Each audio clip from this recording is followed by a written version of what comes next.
Damos gracias al Señor por nuestros hermanos que esta noche no pudieron estar con nosotros.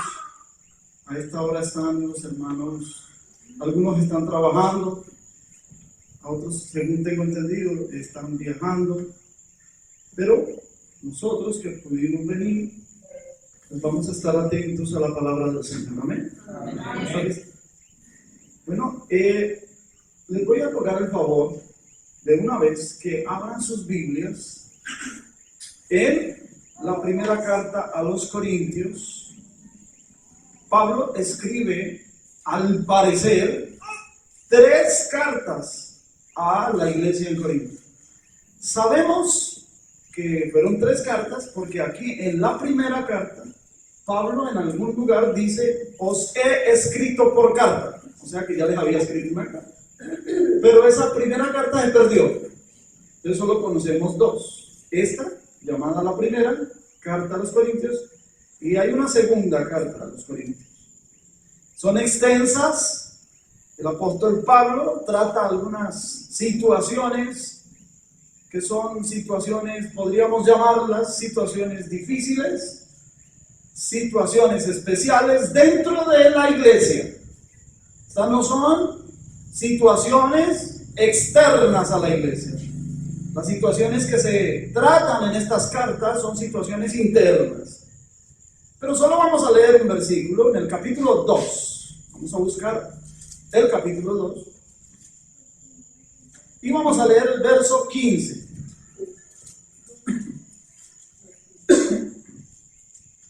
Damos la gloria al Señor. Capítulo 2, verso 15, lo leemos en el nombre de nuestro Señor Jesucristo, la bendita y santa palabra del Señor. Dice de la siguiente manera: en cambio, el espiritual juzga todas las cosas, pero él no es juzgado de nadie. Amén. Que Dios bendiga más abundantemente nuestra vida a través de su palabra. Es mi intención dirigirme también a los que van a ver el video después. Vamos a montar el video por Facebook, los que van a verlo por Facebook, los que lo van a ver por YouTube. Porque a partir de hoy vamos a empezar una serie de enseñanzas sobre un tema que está bajo el título Espiritualidad genuina y saludable. Yo quisiera, hermanos queridos, pedirles a ustedes que por favor, si pueden, se memoricen estas 3 palabras. Son 4, pero no vamos a discutir sobre la I griega que aparece como conjunción ahí a lo último. Espiritualidad genuina y, pero esa ahí no la vamos a estudiar, y saludable. Espiritualidad, 3 palabritas. Espiritualidad genuina, saludable. Espiritualidad genuina y saludable. Esas 3 palabras van a ser la razón de ser de esta serie de enseñanzas que vamos a tener, Dios mediante, cada vez que el Señor, por su gracia, por su misericordia, me permita estar en este lugar delante de ustedes. Cada vez que pueda, cada vez que me toque el turno de dar la palabra al Señor, los hermanos sabrán que hoy no vamos a agotar el tema. El sermón de hoy apenas va a ser una preintroducción. Después tendremos que tener otro sermón que será la introducción. Y después empezaremos a desarrollar el tema. Este tema es, bueno, cubre varios aspectos. Lo que vamos a hacer hoy es definir. Vamos a dar una definición a estas 3 palabras. ¿Cómo entendemos nosotros la palabra espiritualidad? ¿Cómo entendemos la palabra genuina y la palabra saludable? ¿A qué nos queremos referir con eso? Pero quiero decir también y advertir sobre todo que tal vez sea un poco escabroso el tema. Sea un poco difícil de digerir. Tal vez llegue a ser notorio para algunos que produzca fastidio. Es natural porque la Biblia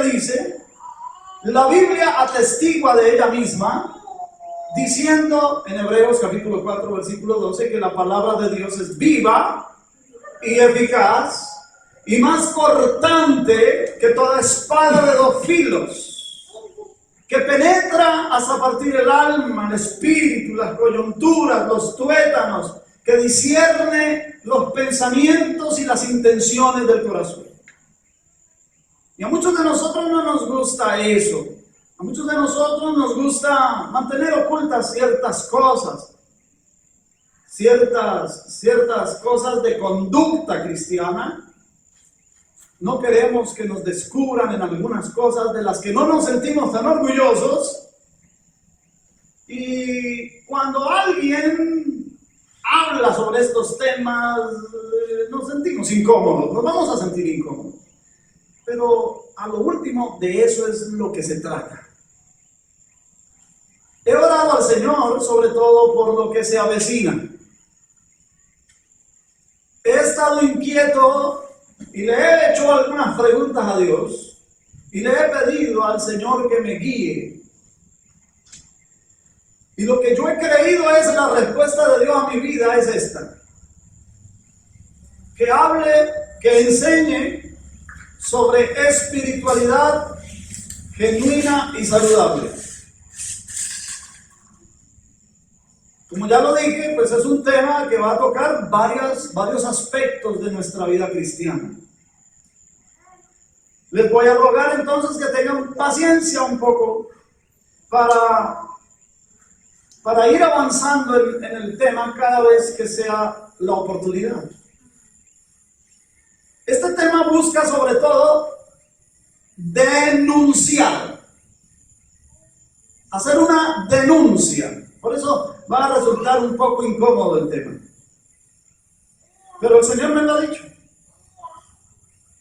Se acaba, nos quedan unos días, hermano, en lo espiritual. Según como Dios ve el tiempo, según lo que hemos podido estudiar en la Biblia sobre cómo Dios ve el tiempo, solo nos quedan unos días para que el tiempo de transición, porque estamos en este momento en un tiempo de transición, y el próximo año, pues nosotros vemos que el próximo año es el 1 de enero del 2022, pero para el tiempo bíblico es ahora a partir del 7 de septiembre.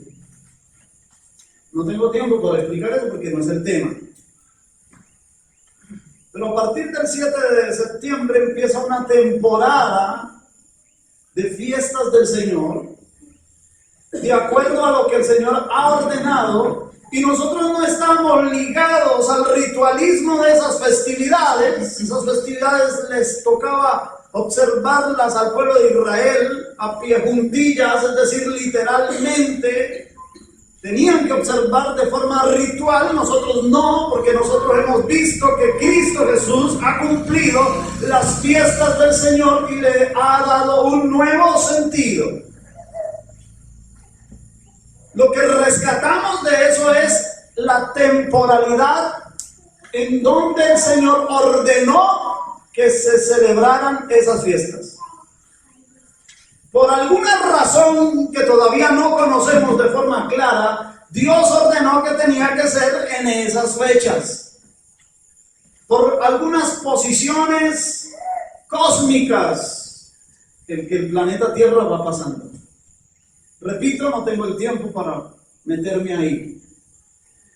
Pero ahora empezará una nueva temporada según los planes de Dios. Y debemos estar listos. Necesitamos estar listos y ver lo que se viene, ser entendidos en los tiempos y comenzar a vivir una vida espiritual genuina y saludable. Dije que era una denuncia. No, es una denuncia. Hay cosas que hay que denunciar. Hay cosas que no están bien y necesitamos ser fieles al Señor y a su palabra. Este tema es un llamado para eso, para que seamos fieles, porque se llega un tiempo en donde Dios está demandando de nuestra fidelidad. Y si yo no comparto este conocimiento con ustedes, arriesgo mi pellejo delante de Dios. Y si por no arriesgar mi pellejo delante de Dios me gano algunos enemigos, lo aceptaré de buena gana. Pero yo tengo que ser fiel al Señor. Alguno puede ponerse enojado conmigo y los que vean este video por YouTube o por Facebook y pueden dejar comentarios. Y está bien, están en su libertad de hacerlo. Si se incomodan, están en la libertad de hacerlo y puede que me gane algunos enemigos por eso, algunos malos comentarios. Estoy dispuesto a correr ese riesgo, pero no a correr el riesgo con mi Señor. Tengo que darle cuentas a Él y el llamado que Él me ha hecho me hace responsable. Esta denuncia no es un señalamiento, no es una crítica, aunque la palabra crítica, su significado etimológico es positivo. Lo que pasa es que la palabra tiene una connotación negativa en nuestra cultura. Y quienes han entendido eso, entonces han tratado de adornar la palabra y han dicho crítica constructiva. No, crítica es crítica, pero tú sabes qué es crítica en el griego, en el idioma griego. Viene de la palabra, de la raíz crino. Y esa palabra crino aparece en el texto que acabamos de leer. En el texto que acabamos de leer dice que el hombre espiritual juzga. Ahí está la palabra. Anacrino. Anacrinomai. Así es que se conjuga. ¿Y qué significa? De ahí viene la palabra de crino, viene la palabra crisis, viene la palabra crítico o crítica. ¿Y qué es lo que significa? Significa juzgar, significa examinar, significa discernir. Eso es lo que significa la palabra griega que aquí se traduce como juzgar. ¿Pero qué es juzgar? La connotación también ha sido mala. Entonces, la denuncia no busca criticar, juzgar o dar juicio, condenar en la connotación nuestra a las personas. No queremos emitir juicio sobre las personas. No queremos ni tenemos la pretensión de condenar a ninguna persona. Eso no nos toca a nosotros. Ese no es nuestro llamado, ni nuestro ministerio, ni nuestro oficio. Lo que estamos denunciando es las acciones, no a las personas. Por lo tanto, aquí no vamos a dar nombres. Vamos a examinar las acciones que han vuelto a la iglesia del Señor Jesucristo como una masa sin forma, una masa deforme. ¿Será que le podemos llamar cuerpo de Cristo a la iglesia del día de hoy, de los tiempos de hoy? Y ya empezamos a pisar calles al hacer esta pregunta. Pero antes de avanzar en la denuncia, que ya vamos a llegar a eso, tenemos que entender la palabra juzgar aquí. Ya que la palabra juzgar viene del griego anacrino, y que significa evaluar las pruebas, examinar las pruebas. Suponte que tú eres juez, ¿y por qué no? Habías podido ser juez, jueza, municipal. Pudieras ser un juez de la alta corte, ¿por qué no?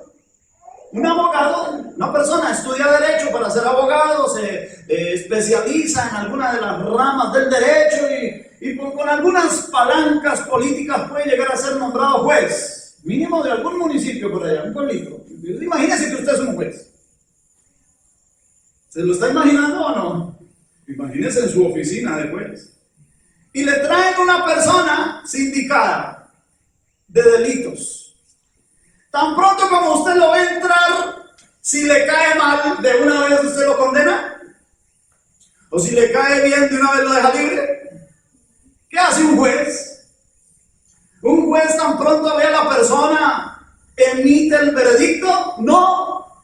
Un juez tiene que ver las pruebas que presenta la fiscalía, que es la parte que inculpa, que acusa, que arresta. Y tiene que ver las pruebas que presenta la parte defensora, el abogado. ¿Estamos bien? ¿Vamos? Muy bien.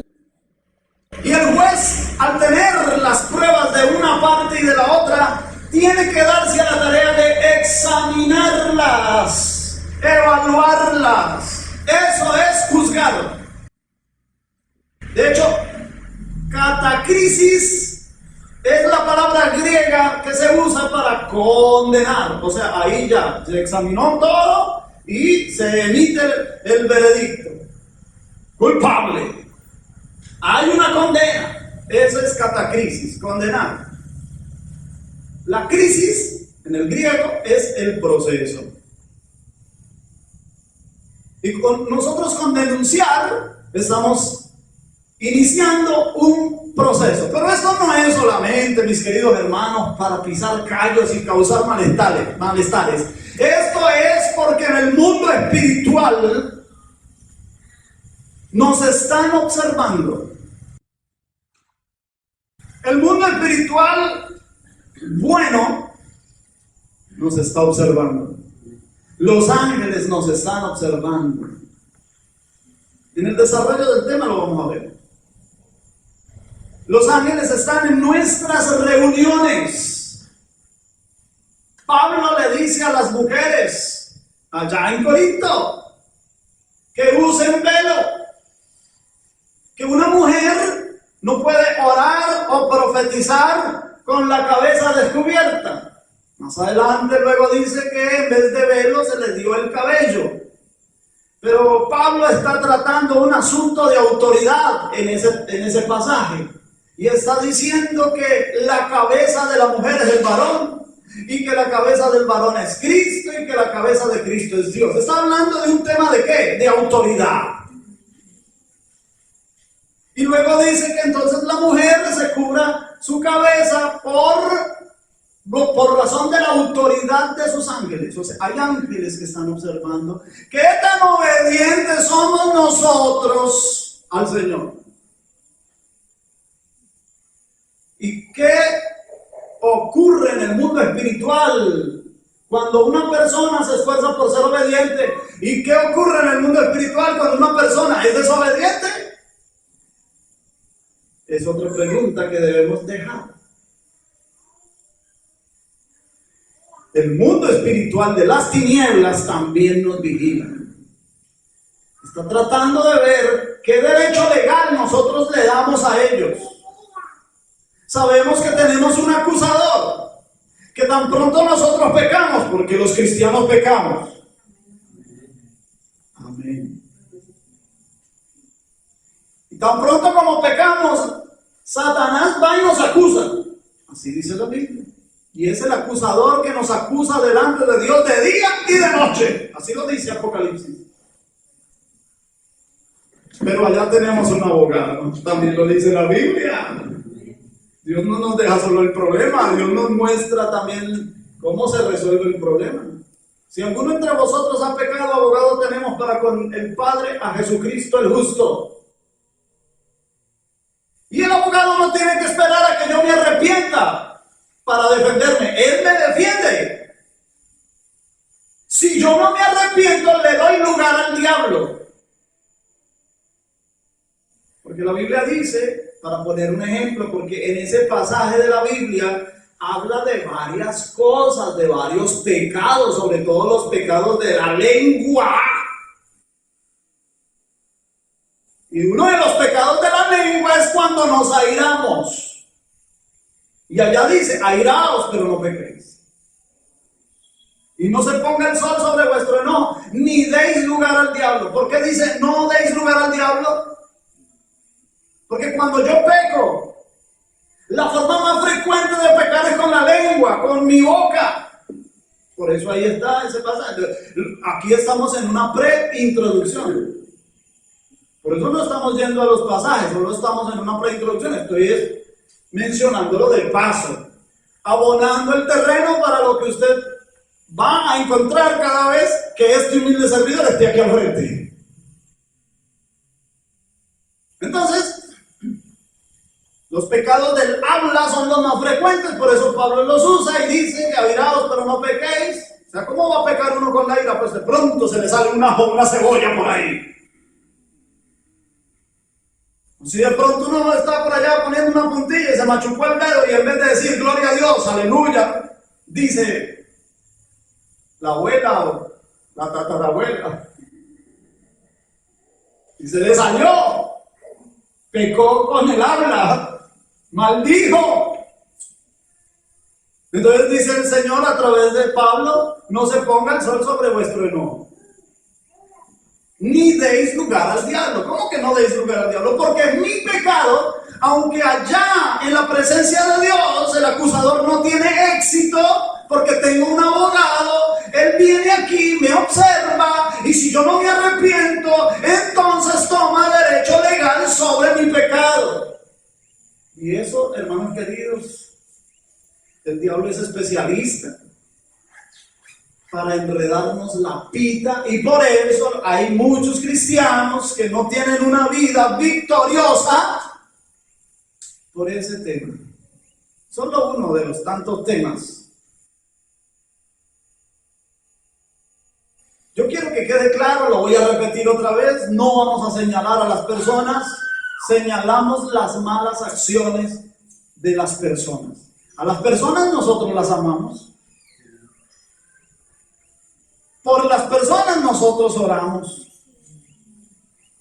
y pedimos al Padre que a nosotros nos libre de nuestro enemigo y nos libre de nosotros mismos. Porque el que cree estar firme, mire que no caiga. Por lo tanto, si yo estoy parado aquí y me siento capaz de hacer ciertas denuncias, yo soy el primero que debo cuidarme. Yo sé a lo que me expongo. Y le pido al Señor que me ayude. Lo primero que vamos a hacer es entonces definir las palabras que son el título de esta serie de enseñanzas. Espero no se les haya olvidado. El título comienza con la palabra espiritualidad, pero esa palabra la vamos a dejar de últimas. Y vamos a considerar la palabra genuina. Espiritualidad genuina. Cuando nosotros queremos hablar de una espiritualidad genuina, nos estamos refiriendo a una espiritualidad bíblica. Para que la espiritualidad sea genuina, sea verdadera, porque la espiritualidad es real. Pero hay una espiritualidad verdadera y una espiritualidad falsa. Para que la espiritualidad sea verdadera, sea genuina, debe ser bíblica. Porque la Biblia es nuestra guía en nuestra experiencia. Porque no podemos disociar el conocimiento de Dios de la experiencia. Alguna experiencia hemos de tener. Experiencias de la vida interna y experiencias de la vida externa en nuestra relación con nuestros hermanos, con nuestros hermanos en Cristo. Y lo que Dios nos da a cada uno de nosotros. Son experiencias. ¿La Biblia de qué habla? De experiencias de hombres y de mujeres que tuvieron una relación con Dios. Y estamos en un punto ventajoso porque nosotros al examinar todas esas experiencias de hombres y mujeres que tuvieron relación con Dios, parece que muchas de esas experiencias que están registradas en la Biblia coinciden con experiencias que yo he tenido. Y me ayudan a evaluar mi propia experiencia. Y me ayuda a ver cómo es Dios actuando con la humanidad, relacionándose con el ser humano, cómo es Dios rebajándose a mi nivel, esperando estrecharme, lleno de amor y de misericordia, y cómo el hombre acepta o rechaza a Dios. Son experiencias. Y dentro de la iglesia hay experiencias, sin número de experiencias, pero esas experiencias deben ser bíblicas. Tenía un profesor que me decía: Carlos, toda experiencia espiritual, por real que sea, no significa que sea verdadera. Entonces él me ponía el ejemplo de una secta que tiene por nombre la Iglesia de Jesucristo de los Santos de los Últimos Días. Hablamos de la institución, no de las personas. Para que usted investigue con el hermano Google quién fue el fundador de ellos, yo no lo voy a decir, usted lo va a investigar. Famoso. Ese hombre dijo tener una experiencia con un ángel que se le apareció. Y el ángel le dio ciertas indicaciones. Este hombre siguió las indicaciones del ángel y dijo haber reunido una nueva revelación a lo que él llamó el quinto evangelio. Hoy por hoy, esa doctrina no soporta el rigor bíblico. Le voy a poner un ejemplo para no dejarlo así, aunque estamos en la introducción. Los misioneros de esa doctrina son muchachos muy bien presentados. Muchos de ellos vienen como misioneros desde los Estados Unidos, desde la ciudad de Detroit, ciudad próspera en los Estados Unidos. Es una comunidad muy próspera, económicamente hablando. Y ellos patrocinan, los jóvenes de esa comunidad, allá en los Estados Unidos, no prestan el servicio militar, pero en cambio tienen que venir a las misiones. Y vienen a nuestros países latinoamericanos, y se identifican ellos mismos como si fueran cristianos. Y hablan de Jesús, hablan de Cristo. Al parecer ellos son cristianos. Al parecer ellos hablan de Jehová, el mismo de la Biblia. Y su mensaje es muy bien presentado, de forma muy cordial, muy amena, y a las personas les gusta, se sienten atraídas por este tipo de mensaje.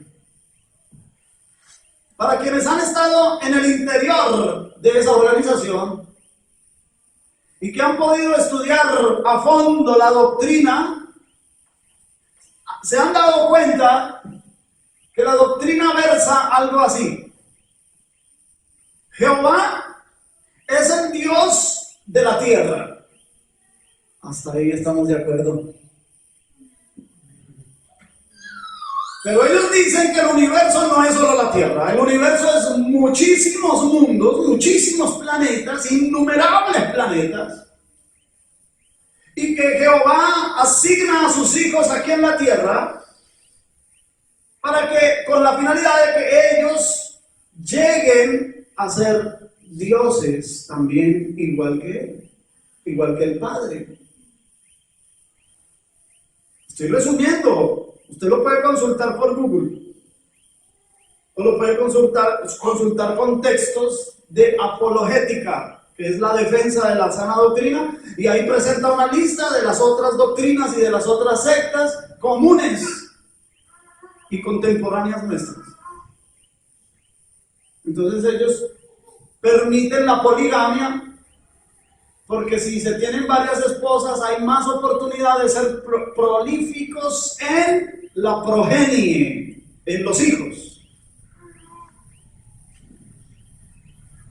Y si usted es un fiel seguidor de la doctrina, ganará méritos para que cuando usted muera sea promovido como Dios en algún planeta del universo. Sucede que la historia dice algo así, que en el principio Dios con sus hijos, porque los ángeles son hijos de Dios también, observaron que la humanidad pecó aquí en la tierra. Entonces el Padre reunió a sus hijos, o sea, a los ángeles, y les dijo: ¿qué hago? Preséntenme ustedes, hijos míos, un plan de salvación para la humanidad. Todos los ángeles se pusieron a elaborar el plan de la salvación para la humanidad y se lo presentaron al Padre. Las dos mejores propuestas para salvar a la humanidad la presentaron dos de sus hijos, uno de ellos Jesús y el otro Lucifer. Porque ellos dicen que Jesús y Lucifer son hermanos. Y el Padre eligió el plan de salvación de Jesús. Y su hermano Lucifer se llenó de celos contra su hermano y ahora es el enemigo de él. Pero cuando tú vas a mirar esa historia en la Biblia, no aparece. Y como no resiste el rigor bíblico, ese tipo de experiencia espiritual no es una experiencia espiritual genuina. No es una experiencia espiritual verdadera. Hay otras sectas que ponen énfasis en otras cosas, que usan la misma Biblia que tenemos nosotros. Hay otras sectas que usan la misma escritura de nosotros, pero manipulada. Creyeron ellos ser entendidos, un solo hombre para traducir toda la Biblia, y han sacado una Biblia llamada, hace muchos años sacaron esa Biblia, porque el que dijo traducir la Biblia tenía una imprenta y quería vender muchos libros, y el libro que más se vende es la Biblia. Entonces él sacó uno que se llama La Nueva Traducción de las Sagradas Escrituras. No digo el nombre, ustedes también lo pueden investigar por Google. Aquí no podemos dejar ese registro porque nosotros no estamos señalando a las personas que en el pasado se equivocaron y que sus seguidores han formado toda una secta. Pero mis queridos hermanos, la denuncia no es contra las sectas, porque aquí fácilmente nos pudiéramos poner en tela de juicio que sale un sacerdote católico, no sé si sea sacerdote católico, le dicen padre, muy famoso por las redes sociales, no digo el nombre porque no estamos aquí señalando a las personas. Y sale en la plaza pública, arma una tarima en un parque, invita a la gente del pueblo y a algún pastor a debatir ahí públicamente. Y este hombre le dice a los pastores: vea, no usemos la Biblia católica, usemos la Biblia de ustedes. Usemos la Reina Valera. Y los pone a leer. Vea, lean tal parte, lean tal otra. Y este hombre avergüenza a gran cantidad de pastores cristianos evangélicos. ¿Por qué salen avergonzados? ¿Por qué parece tener él más tenacidad, más recursos, más labia, como decimos vulgarmente? ¿Qué tiene este hombre que no puede contra él? Pues que quienes se enfrentan con él no se preparan, no tienen el conocimiento. Y van allá por emoción pensando que Dios no los va a dejar en vergüenza cuando ellos están en pleno desconocimiento de la palabra de Dios. Y les muestra pasajes que ni esos pastores se imaginaban que estaban en la Biblia. Yo le he visto, me he dado la tarea, porque para dar un tema de estos me he dado la tarea de ponerme a ver de ese tipo de videos, para mirar lo que no es. Yo primero quiero mostrarle a usted lo que no es una espiritualidad genuina. Y él le dice, abra en tal parte, pastor, lea en tal parte. Y el pastor abre, porque los pastores saben buscar, sabemos buscar en la Biblia. Lea el versículo tal, y cuando lo leen se les ve el rostro, que ellos nunca habían leído el versículo. Y como no lo habían leído, no lo saben interpretar. Pero este sacerdote ya tiene una interpretación fabricada, previa. Él interactúa con el público, le dice a la gente, ¿qué es lo que dice? Pero vuelve y léalo. Y vuelve y pone al pastor a leer. Se da cuenta que la Biblia dice, y lo manipula, hermano querido. Y muchas veces cuando un pastor tiene un punto fuerte en contra de él, le quita el micrófono y se pone, no, así no, y él no puede perder. No pierde. Véanlo en las redes sociales. Y pudiéramos hablar de ese tipo de cosas, pero nuestra denuncia no es contra eso, nuestra denuncia es contra lo que hay dentro de la iglesia. Nuestra denuncia es contra la espiritualidad que no es genuina dentro de la iglesia. Las cosas mal hechas dentro de la iglesia. Porque nosotros no vamos a querer pretender ser una iglesia de santurrones, diciendo que nosotros nunca pecamos. No, señores, nosotros pecamos. La diferencia es que tenemos conciencia de eso y nos acercamos a la fuente del perdón, de la gracia y de la misericordia en Cristo Jesús, nuestro Señor. Y si yo no digo esto, usted no tiene conciencia. Y si usted no tiene conciencia, usted peca delante de Dios. Y al principio usted se acerca delante del Señor y usted le dice, Señor, perdóname por este pecado que acabo de cometer. Y listo. Entonces una semana después vuelve y comete el mismo pecado. Y vuelve y se acerca delante de Dios y le dice, Señor, qué pena contigo. Yo volví a pecar en lo mismo, Señor. Perdóname otra vez. Y el Señor dispensa de su paz y la persona dice, no, el Señor ya me perdonó. Y a la semana siguiente vuelve y hace otra vez lo mismo. Y otra vez pide perdón al Señor. Y ya el diablo le comienza a susurrar. Él le envía pensamientos que le dicen, usted sí es sinvergüenza. Usted no le da pena con el Señor. Pidiéndole perdón siempre por lo mismo. No, coja vergüenza. Y el creyente le cree ese cuento al diablo. Y entonces dice, oiga, sí, ¿verdad? Qué pena con Dios. Yo no le pido perdón, me da pena con el Señor. Es lo que el diablo quiere, que no le pidamos perdón a Dios. Pedro se le acerca un día al Señor Jesús y le dice, Señor, ¿cuántas veces perdonaré a mi hermano que pecare contra mí? Aquí no hay un asunto de pecado contra Dios, un pecado de un hermano contra otro. Una ofensa de un hermano contra otro. Esa es la pregunta de Pedro. ¿Cuántas veces debo perdonar a mi hermano que peque contra mí? ¿Cierto, Señor, que hasta 7 veces? 70 veces 7 le dice el Señor. Pero ¿sabe usted lo que significa 70 veces 7? ¿Sabe usted lo que significa 70 veces 7? No me vaya a decir que 490 veces. Porque 70 por 7 son 490. ¿Sí o no? Y hay gente que tiene cuadernito y todo. ¿Qué empieza? Ya lo perdoné una. Y vuelve y lo perdono. Ya 2. Ya hay gente que dice, no, mijo, ya tiene los 489. Una más y ya no más. No lo perdono más. Ya 489 veces la Biblia dice que son 70 veces 7. No, señor. Eso no es las 70 veces 7. Tiene que usted tomar una calculadora científica, porque no le va a servir ninguna de esas otras. Una calculadora científica. y multiplique 70 veces el 7. Ahí después hablamos. Yo ya hice el ejercicio. ¿Sabe cuánto da? ¿No me crea? Hágalo usted.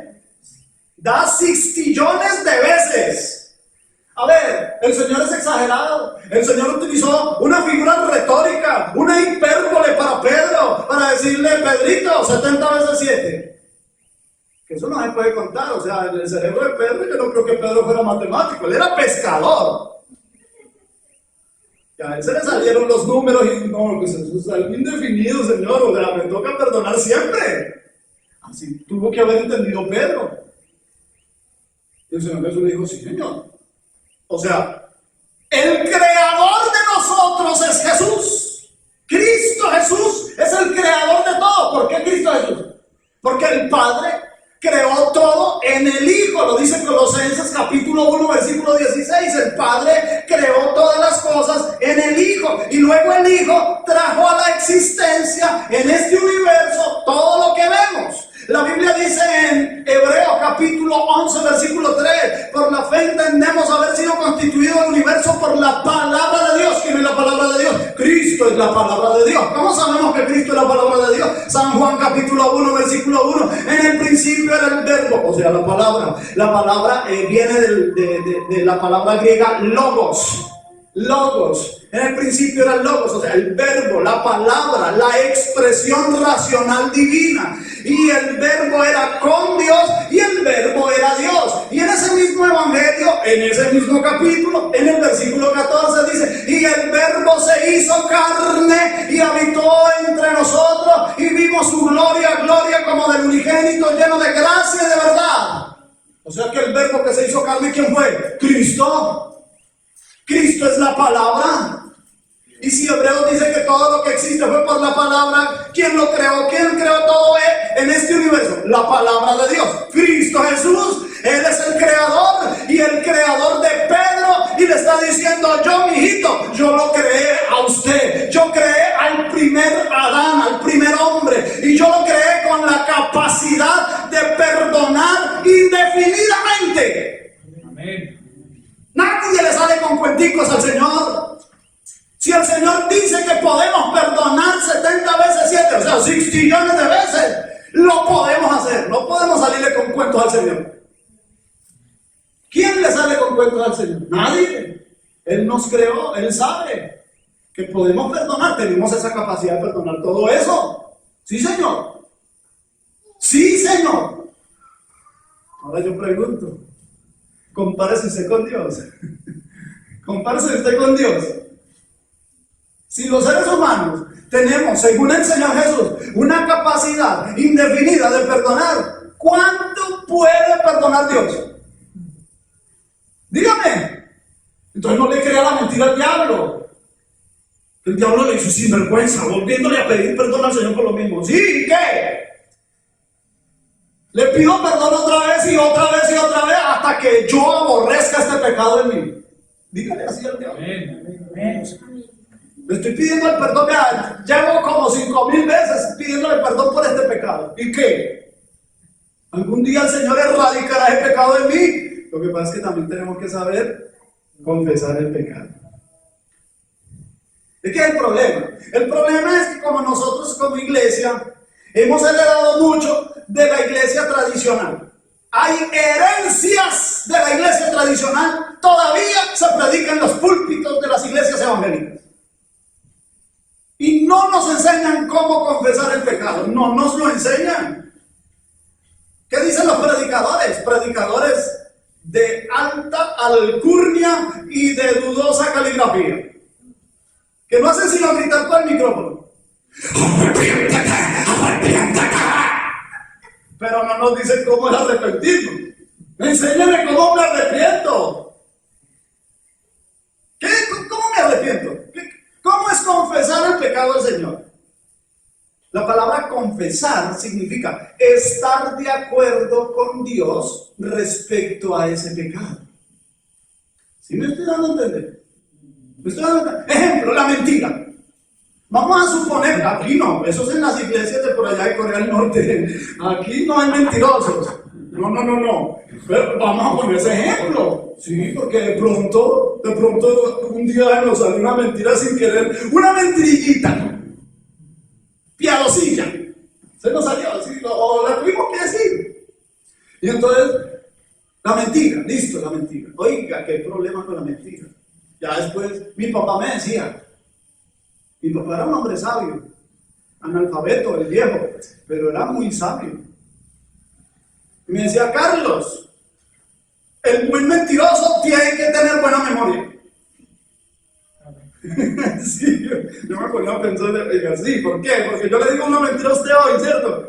Yo le digo una mentira a usted hoy, y pasa un tiempo, una semana, 15 días, 20, un mes, me lo vuelvo a encontrar, y usted me dice, ¿qué hubo? Carlos, ¿y qué pasó con aquello? Aquello, ya no, se me olvidó la mentira, entonces caí en la mentira. ¿Sí o no? Yo tengo que tener buena memoria para ser buen mentiroso. Mi papá me decía, el buen mentiroso es porque tiene excelente memoria. Hermano, yo sufro de mala memoria. Gracias al Señor. A veces eso cae mal. Por ejemplo, a mi esposa le cae mal que se me olviden las cosas, pero yo le doy gracias al Señor que se me olviden las cosas. Porque donde yo tuviera buena memoria, ¿quién sabe qué tan gran mentiroso fuese yo? Sí, hermano.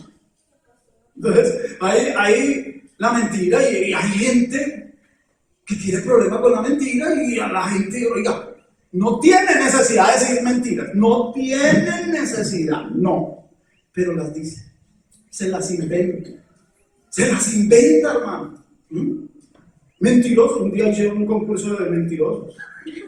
Aquí en Colombia, no se sorprenda. No, ¿por qué se sorprende, hermano? Aquí en Colombia, un concurso de mentirosos. Sí.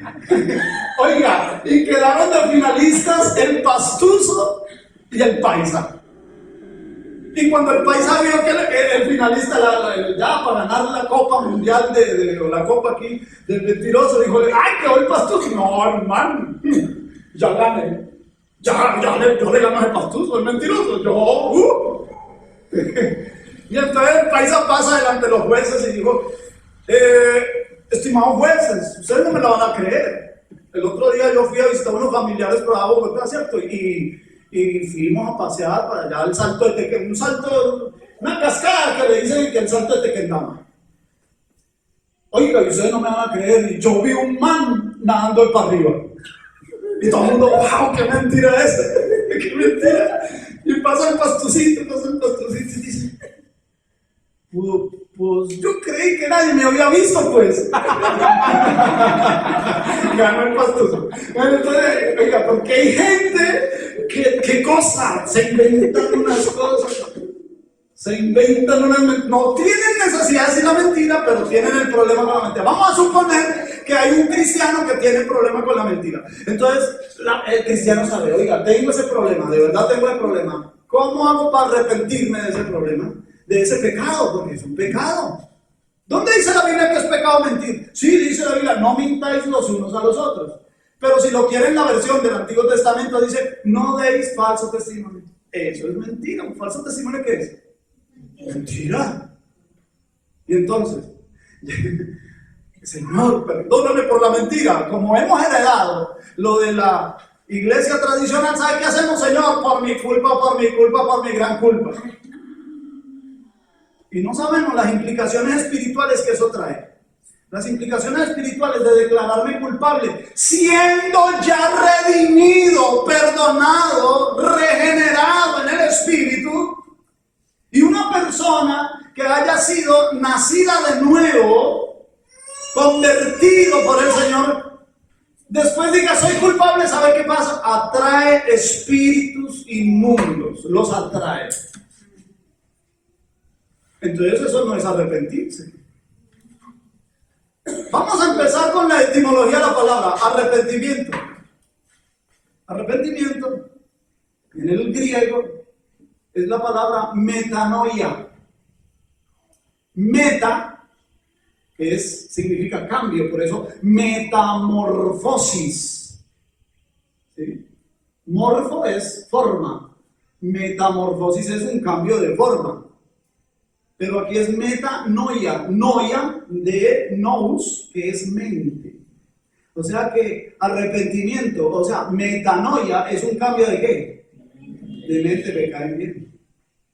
El arrepentimiento es un cambio de mente. Para yo cambiar mi mente, ¿qué tengo que hacer? Señor, al confesar el pecado, Señor, yo me pongo de acuerdo contigo. Yo sé, Señor, que tú aborreces la mentira. Vaya a Proverbios capítulo 6. 6 cosas aborrece Jehová y aún 7 abomina su alma. Y una de las que encabeza la lista es los labios, ¿qué? Mentirosos. Señor, yo sé que tú aborreces. Para ti es abominación la mentira. Yo me pongo de acuerdo contigo, Señor. Yo aborrezco la mentira. Y usted va a estar así bien una semana, sin decir mentiras. Me toca estar confesando el pecado seguido. Vamos a decir que a la semana entrante usted dijo otra mentira. Pues toca otra vez. Señor, estoy de acuerdo contigo. Tú aborreces la mentira. Yo también aborrezco la mentira que hay en mí. Y de tanto que usted confiesa eso, usted resulta aborreciendo la mentira. Le voy a decir un secreto. Y aborreciendo a los mentirosos. Porque es que nosotros a veces vemos ahorita el chiste y nos parece gracioso. Que tremendo mentiroso. Y nos cae con gracia los mentirosos. Al Señor no.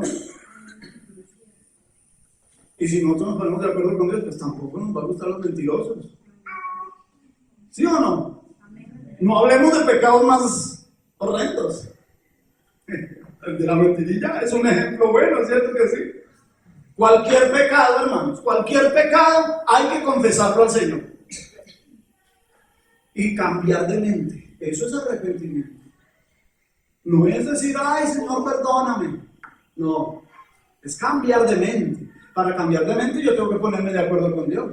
Aborrecer ese pecado en mí. Hasta que lo aborrezca. Y cuando yo gane esa victoria, me voy a dar cuenta que hay otro pecado que tengo que aborrecer. Pongas a trabajar rápido, a confesar. Sí, hermano. Como eso no lo enseñan en la iglesia, no hay una espiritualidad genuina.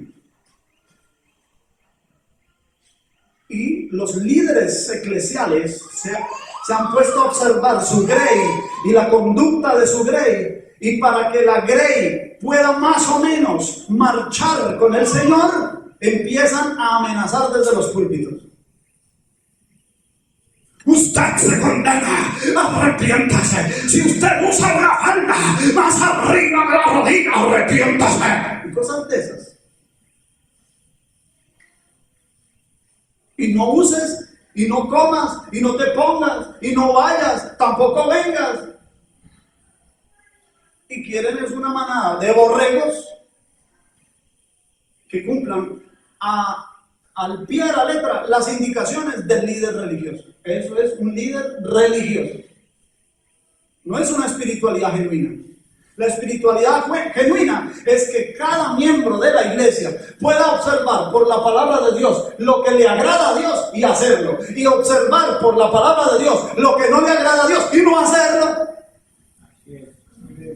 Con libertad, hágalo usted, hermano. Yo le pongo a usted la luz frente a su vida. Usted verá.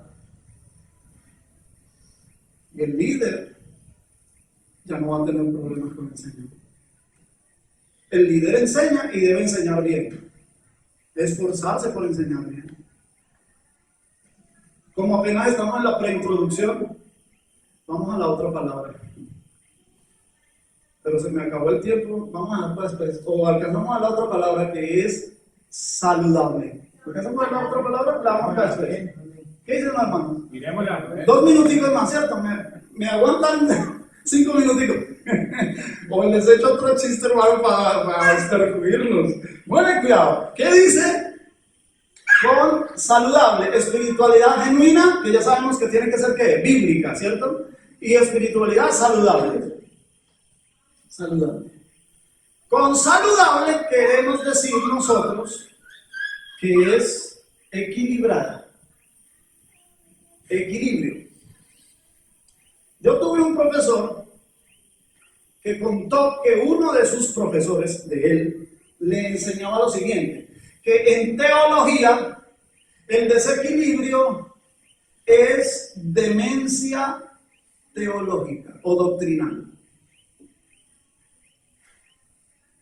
Y el desequilibrio es algo que se presenta con mucha frecuencia en la práctica, no en el individuo. El individuo ya es otro tema. El individuo tiene que ver con iniquidades, eso ya es algo inherente en la especie humana por razón de la caída.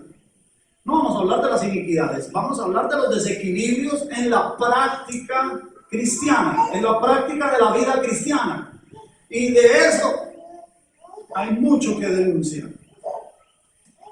No hay nada más desastroso que una vida cristiana desequilibrada. Una vida cristiana desequilibrada es una vida cristiana sin salud. Está enfermo espiritual. ¿Usted no ha visto cristianos enfermos espirituales? Le voy a enseñar cómo detectar un cristiano enfermo espiritual. Que parece que lo hubieran bautizado con limón. A todo el mundo miran como si estuviera oliendo a mal. Lo mira al otro y como si le hubiera pedido prestado y no le va a pagar. Tiene la cara más larga que un caballo. Ahí usted detecta a un cristiano. Le dice, eso da risa, hermano, pero es que eso es verdad. ¿Usted no encontró a un cristiano así? ¿No? Hablan golpeado. Usted no le puede pedir un favor a un cristiano así. Porque si por alguna extraña razón o milagro del cielo el corazón de ese cristiano le llegase a hacer un favor a usted, primero lo sermonea y lo lleva al infierno unas 7 veces y lo vuelve y lo trae. Son personas que no tienen una vida saludable. ¿Sana doctrina qué es? Una vida saludable. Una vida saludable es aquella que tiene libertades de hacer, perdónenme la expresión, lo que se le da la gana. No. Una vida saludable es la que disfruta aquellas cosas que Dios da para disfrutar. Y lucha y se sostiene. Y pelea y si es necesario morir, muere. En contra de lo que el mal quiere para él. El problema en algunas iglesias es que le están llamando bueno a lo malo. Y a lo malo le llaman bueno. En algunas iglesias, no estoy hablando de inconversos. En iglesias. Desequilibrios. Por un lado, el gran extremo. Un extremo, la cruz de Cristo, que es la señal del cristianismo. Está bien nivelada, o sea, bien balanceada. Ella no está ladeada para un lado ni para el otro. Y eso debe ser el signo que un cristiano debe tener en su vida. Que la cruz de Cristo lo que señala es esto, vea, la relación entre Dios y el hombre, vertical. Y la relación que tenemos nosotros aquí entre nosotros, horizontal. ¿Sí o no? Pero hay uno de esos extremos que quiere ladear, o no, quiere ladear, ha ladeado la cruz de Cristo. Con el debido respeto, porque son nuestros hermanos en Cristo. Los amamos. Sabemos que tienen un excelente concepto de la salvación. Pero son muy solemnes.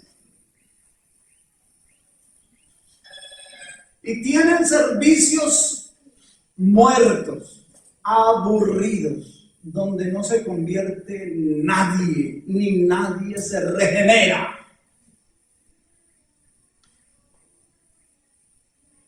La solemnidad a Dios debe ser desde el corazón. De tal manera que usted puede estar gozoso, cantando al Señor, pero con reverencia, con solemnidad, con respeto. El respeto no es por fuera, porque nos volveríamos fariseaicos. Eso era lo que hacían los fariseos de esa época. Y hoy día hay un fariseísmo dentro de la iglesia. En la iglesia cristiana existe ese fenómeno. A Jesús le tocó luchar mucho con eso. Estamos solamente en la preintroducción.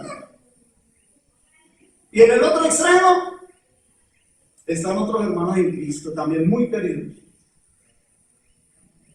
pero que han olvidado el respeto y la reverencia, dándose licencias de hacer lo que a ellos les plazca y creen que con eso agradan también a Dios. Y hay servicios en esas congregaciones recochudas, sin reverencia. Vamos a hacer el trencito, hermanos, el trencito, y todos el trencito. Y se vuelve una recocha en cultos recochudos. Eso no le agrada a Dios tampoco. Entonces, ¿dónde encontramos el equilibrio? En la Biblia también.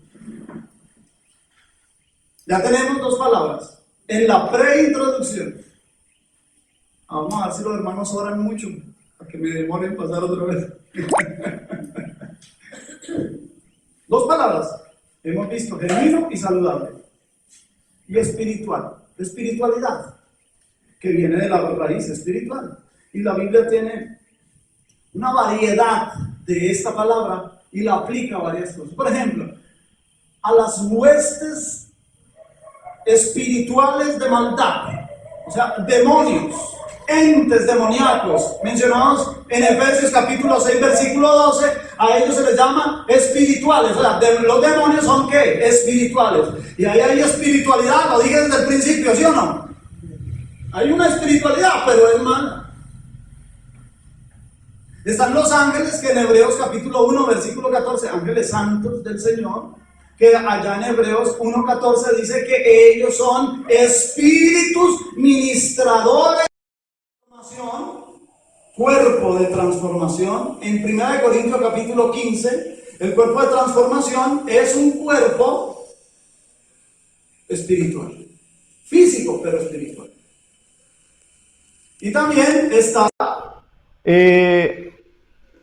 está la ley, que Romanos capítulo 7 habla que la ley es espiritual. También aplica la palabra espiritual para la ley. Amén. Bien. También los himnos que nosotros cantamos según Colosenses deben ser espirituales. Los hermanos pueden ministrar los dones espirituales. Las bendiciones que Dios nos ha dado son espirituales, según Efesios capítulo 1, versículo 3. Dios nos bendijo con toda bendición espiritual en los lugares celestiales. Y en Pedro se nos habla que la iglesia somos una casa espiritual, que nosotros somos piedras vivas de la casa espiritual y que debemos presentar sacrificios espirituales. Toda esa gama de asuntos en el Nuevo Testamento tienen que ver con lo espiritual. O sea, si hay una gran gama, una gran variedad de lo que es espiritual, es porque lo espiritual debe ser importante. No es cualquier cosa, lo espiritual. Hay que tomar en cuenta lo espiritual. No solo lo que nos sucede aquí por fuera, no solo si es que tenemos trabajo o no tenemos trabajo, si no pudimos pagar el arriendo, si estamos atrasados, si llegó el recibo de la luz y no tenemos para pagarlo. No nos fijemos solo en eso, hay algo espiritual. Que el creyente tiene que tener conciencia de eso. Pero sobre todo, y en este estudio, lo que vamos a hablar de espiritualidad tiene que ver con la madurez. De eso vamos a hablar. ¿Qué es ser espiritual? Ser maduro. Por eso el versículo que al comienzo elegimos, 1 Corintios, capítulo 2, versículo 15. El espiritual, o sea que hay personas que pueden llegar a ser ¿qué? Espirituales. El espiritual juzga, examina todas las cosas, mas él no es juzgado de nadie. Para llegar allá, se requiere de al menos 3 elementos. Y con esto termino. Número 1, la regeneración, o sea, nacer de nuevo. Para ser espiritual hay que nacer de nuevo. Uno. Eso lo vamos a explicar con más detalle a medida que avancemos el estudio. Número 2, también la persona debe tener el control o la llenura del Espíritu Santo. También de eso vamos a hablar más adelante. Y número 3, para ser espiritual necesitamos de tiempo. Tiempo. Eso no se logra de la noche a la mañana. Eso es con tiempo, con dedicación. Se dice que cuando tú sumas o multiplicas, no sé cómo es la ecuación matemática, pero si tú multiplicas, creo que es multiplicando la velocidad por el tiempo, obtienes como resultado la distancia. Ejemplo, tú vas en un vehículo y vas a 60 kilómetros por hora constantes, 60 kilómetros por hora constantes, tú no paras para nada, si a 60 kilómetros, y conduces durante 10 horas, cumples las 10 horas de estar caminando en tu automóvil a 60 kilómetros por hora, ¿te bajas? ¿Cuánto has recorrido? 600 kilómetros. Un buen matemático. O sea, a 60 kilómetros por hora, ¿te tomó 10 horas? ¿Has recorrido? 600 kilómetros. Entonces, al multiplicar la velocidad, ¿sí?, por el tiempo, te da como resultado la distancia. Entonces, la distancia que nosotros tenemos en este momento de la espiritualidad genuina y saludable, la podemos acortar si seguimos los siguientes pasos, pero no se pierda. No se pierda la siguiente predicación con el predicador Carlos Vélez en este mismo lugar. Sí, para dejarlo antojado, hermano, y si no, cuando le digan a usted, va a predicarle, hermano Carlos, no, yo por allá no voy, que predique él solo. Pero si yo le digo que viene